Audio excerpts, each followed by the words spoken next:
নমস্কার বন্ধুরা, আমি দীপশিকা চলে আসলাম আবার নতুন একটা ব্লগ নিয়ে তোমাদের সাথে শেয়ার করতে। এই যে মন্দির যাওয়ার ব্লগটা তোমাদের সাথে শেয়ার করছি, ছোট্ট ভিডিও।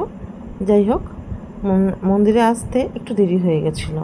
গল্প করতে করতে মামিদের সাথে চললাম মন্দিরের পথে। যাই হোক, পুজো হয়ে গেছিলো, ভোগ নিতে এসেছিলাম। 1টা-1:30টার দিকে আসতে বলেছিল, সেই মতনই চলে আসলাম। মন্দির বন্ধ হয়ে গেছিলো, শুধু মনে হয় মা কালীর মন্দিরটাই খোলার ছিল, বাকি সব মন্দির বন্ধ হয়ে গেছিলো। এটা ছিল রাধা মাধবের মন্দির, আর সামনে যা দেখছেন সেটা গণেশ মন্দির। আর এই যে মায়ের মন্দির, মাকে দর্শন করতে পেরেছিলাম। যাই হোক, মাকে দর্শন করে আগে এখান থেকে বললো আগে শিব ঠাকুরের মন্দির থেকে ভোগ নিয়ে আসতে।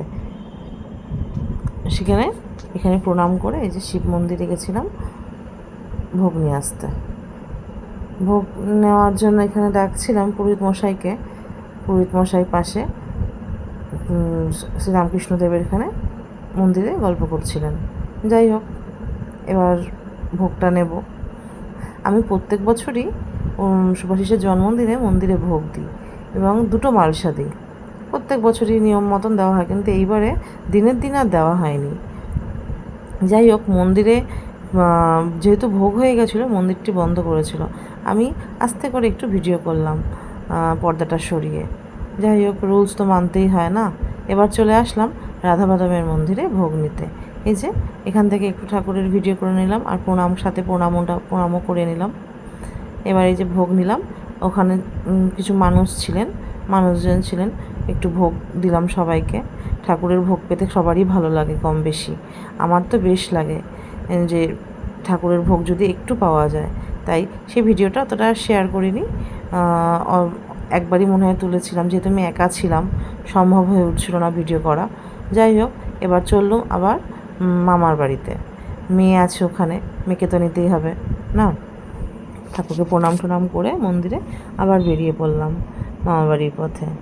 ওখানে গেলাম, এই যে একদম মন্দিরের অপোজিটেই আমার মামার বাড়ি, খুব একটা দূরে নয়, যার জন্য মেয়েকে সাথে করে নিয়ে এসেছিলাম। মেয়ে যেহেতু খুব দুষ্টু, মেয়েকে নিয়ে আমি পারবো না, সেই জন্য মেয়েকে মামার বাড়িতে রেখে এসেছিলাম। মেয়ে মারাত্মক দুষ্টু। এই যে আমার ছোটো মামা বসেছিল, পেপার পড়ছে। চললাম এবার উপরে গিয়ে মেয়েকে একটু খাইয়ে নিলাম তাড়াতাড়ি করে। তারপরে মেয়ের পাতেই আমি একটু ভাত খেয়ে নিলাম।